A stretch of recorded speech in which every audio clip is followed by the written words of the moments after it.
Hey everyone, today I'm going to show you how to download and start using Adobe Fresco for free on your PC or Mac. Whether you're a digital artist, illustrator, or love to sketch, this is the perfect tool to bring your creativity to life. Let's get started.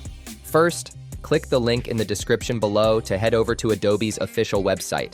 Once you're there, look for the free trial button and click it. Adobe Fresco is included in the free trial of the Creative Cloud, so you'll get full access to all its features for 7 days, completely free.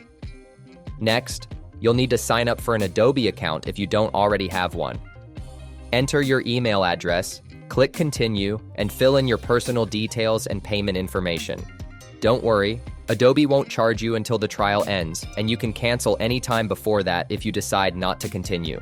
Once everything is filled out, click Agree and subscribe to move forward. After that, you'll be prompted to download the Creative Cloud desktop app. Install it on your PC or Mac, then log in using the same email address you just signed up with.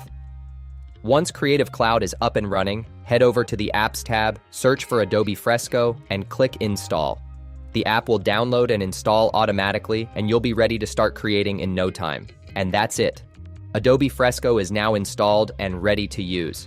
With its powerful brushes, live watercolor effects, and vector tools, you'll have everything you need to create stunning digital art. If you're ready to give it a try, click the link in the description to start your free trial of Adobe Fresco today. If this tutorial helped you out, don't forget to like this video and subscribe for more tips and tricks. Happy creating!